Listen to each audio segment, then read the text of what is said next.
Today I'm going to be showing you my black magic cake. It's a really fun one, so let's get started with the ingredients.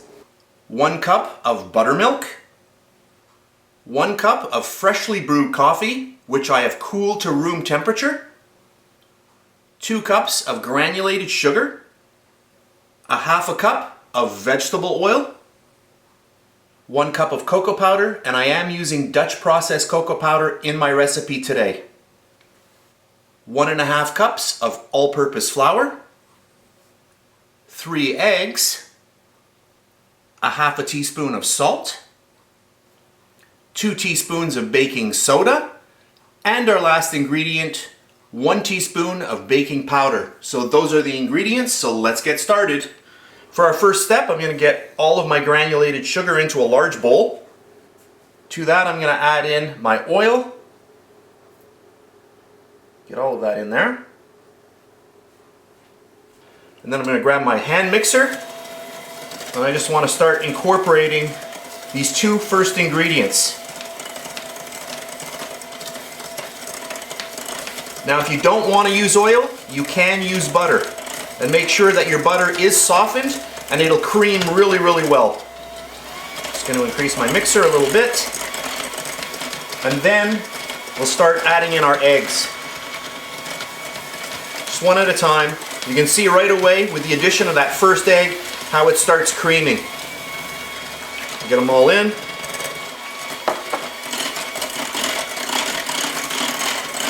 And it's at this point where you want to really get all of this really well combined. I'm going to increase my mixer. And you can whip this, good 30 seconds, a minute. Get my mixer on high now. Make sure everything's mixed well. Okay, that looks good. All nicely combined. And then I'm going to add in our buttermilk and our coffee. Grab our mixer again. Speed number 1. We don't want everything flying out of our bowl, and just slowly start mixing all of this together.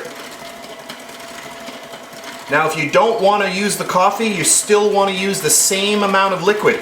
So you're going to use 1 cup of water. You could exchange that for a cup of milk if you wished as well.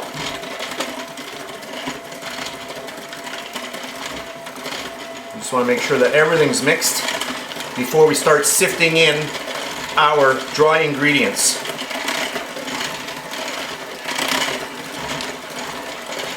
Okay. And now we'll mix in our dry ingredients. So I'm going to start off with our cocoa powder, and then our flour, our little bit of salt, our baking soda, and our baking powder.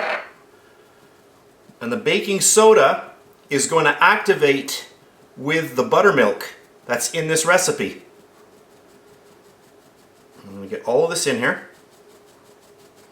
And then I'm going to grab the back of a spoon, and I just want to push all of this through. And this is a really good example of why you want to sift your ingredients, because you don't want larger particles like that getting into your batter. So it's always good to sift. Perfect. And I'm going to grab my mixer one last time. Speed number 1. And I do not want to overwork my batter. I just want to slowly get all of this incorporated.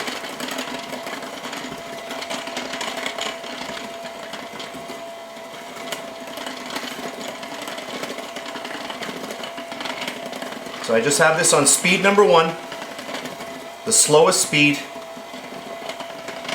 and just keep mixing until everything is well combined. So this is starting to come together really nicely. And this smells really good. I could just grab a spoon and start eating this right now. But I won't. And that's it. I can see that everything is almost completely done here. I can just turn the mixer off because because I don't want to overwork our batter. So if you ever think that you might be overworking it, just turn your mixer off and you can just do it by hand. And that looks good. And now we are ready to fill our pan. And by the way, I do have my oven preheated already to 350 degrees Fahrenheit. What I have here are 2 baking pans. Each of them are 9 inches in diameter by 2 inches high. They are lined with parchment paper just so that we can get our cake out much easier after we've baked them. So we're going to start filling this up, and I'm going to divide the batter evenly between the two.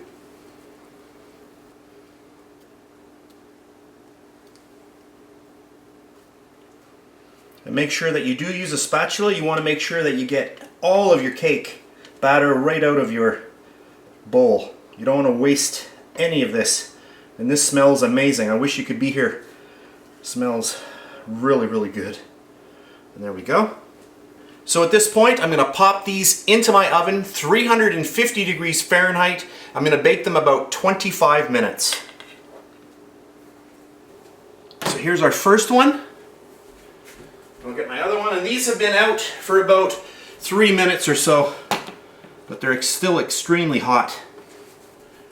So before I forget, I did leave these in an extra 5 minutes, so total bake time 30 minutes in my 350 degree Fahrenheit oven.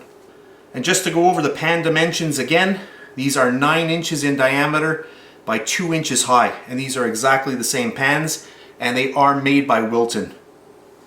So this is about 15 minutes later, and I almost forgot to do this on camera, but I'm just gonna grab a tiny spatula and just go around.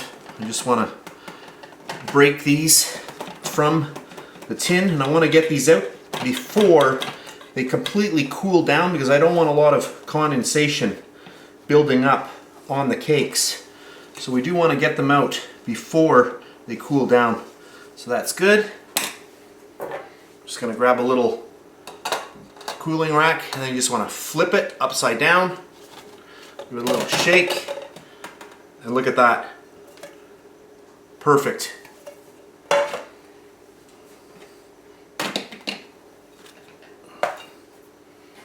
And then I'll just flip this back over.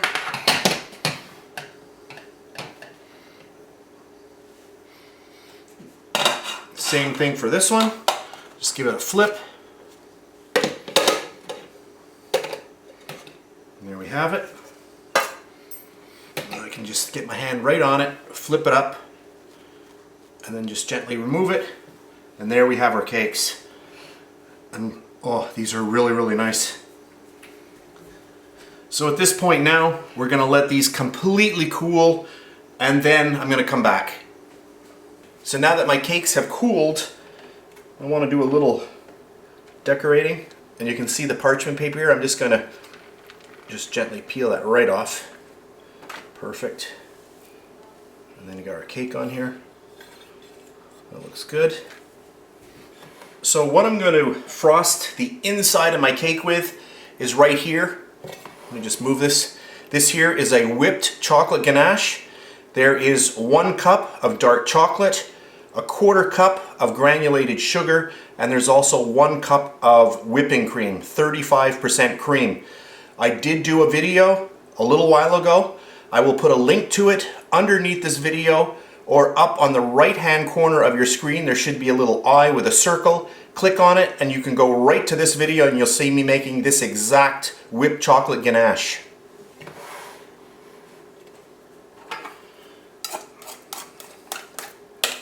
And this here I call my fake chocolate mousse, because it has all of the same elements as a chocolate mousse. It's just that I incorporated them in a different way. I'm going to get some of this on here, and then I'm just going to start getting this all spread out nicely, and then we're going to apply our second layer on the top.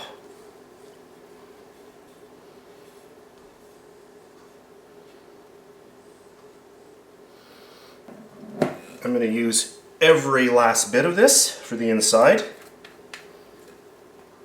So my rubber spatula just allows me to get right in there and clean out that whole bowl.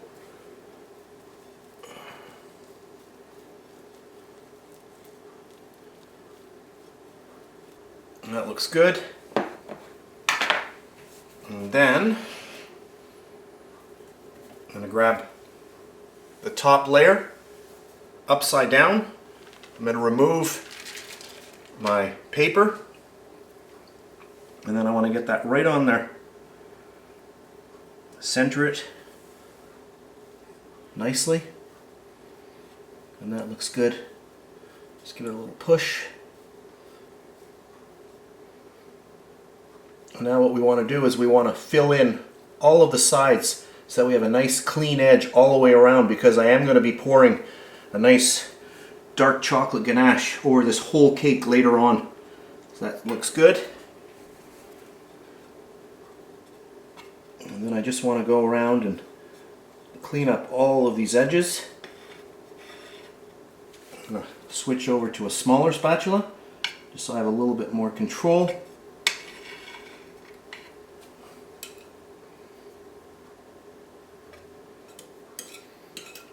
So what I'm doing here is I'm just filling in very carefully all the little cracks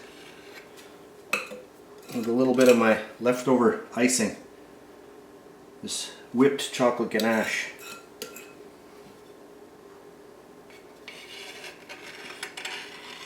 The nicer your sides are now, the better the cake is going to look at the end when we pour that chocolate ganache over it.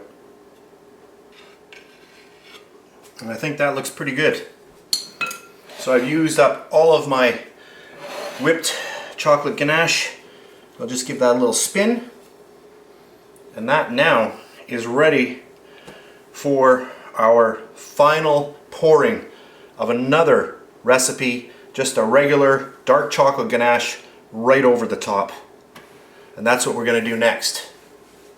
For my last step, I'm going to cover my cake with a really nice chocolate ganache. If you want to see how that recipe is made, I'll put a link underneath this video in the description box. Also, you can access it by clicking the little eye with a circle around it at the top right of your screen. I'm just going to get that right on there.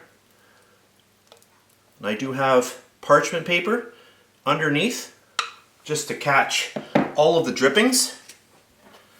I'll just grab a spatula, and hopefully the camera's picking up how nice this is. Oh, it smells amazing. Just push it right over. And it doesn't matter if it completely covers all the sides. Just give it a little push. Look at that. Whoa, this is going to be a nice thick layer. A little bit more.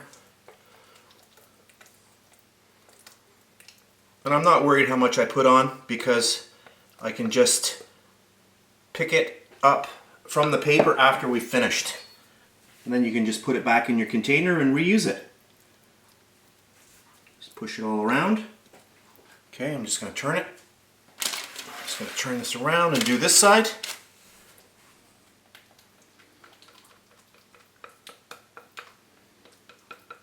Now this would pour a lot easier if it was warmer. My ganache right now is at room temperature, so it's thicker, but you can heat it up a little bit and that will just make it drip a lot faster. But it's also going to make a much thinner coating on the top of your cake and around the sides as well. I think that looks pretty good. Just going to tap it a little bit.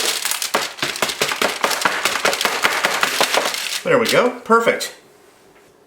So let me just give this a little spin, and I think I've done a good job. And that looks really nice. So just the tapping just evens it out, makes it a little bit more smooth.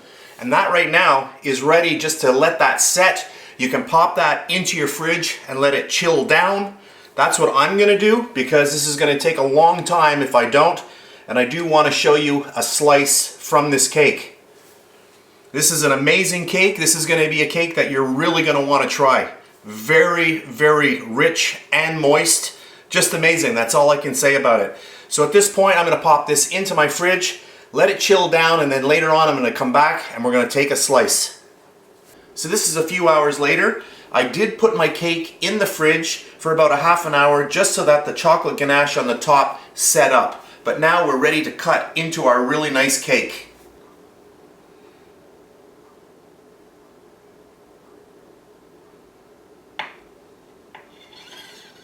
I'm just going to clean off my knife. And then our second slice.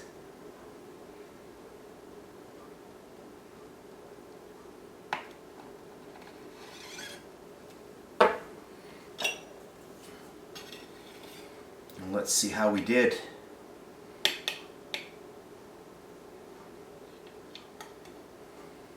Oh, look at that. I'll get that right on our plate. Move this over a little bit. Oh, that smells really amazing. Let me zoom in. Now that we're zoomed in, you can see how nice this cake is. Hopefully the camera is picking up that really nice tender crumb of that dark chocolate cake. We have our whipped chocolate ganache in the middle, and then another layer of our moist ultra dark chocolate cake, and then on top we have that dark chocolate ganache.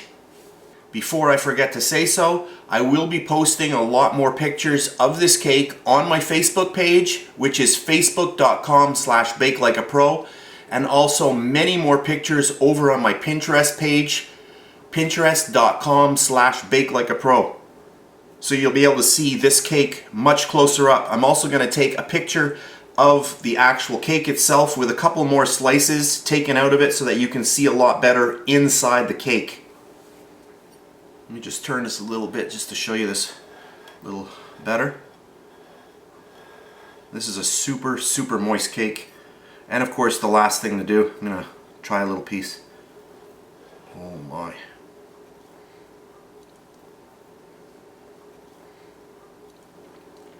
That was really, really good. I cannot tell you how good this cake is. If you're looking for an ultra dark chocolate cake recipe, I really hope that you try this recipe out. It's amazing. I just can't describe how good it is.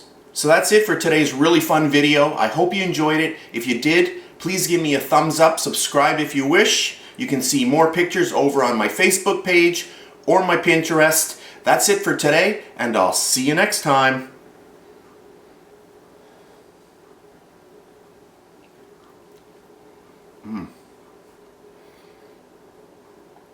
That cake is so good, you don't even need frosting.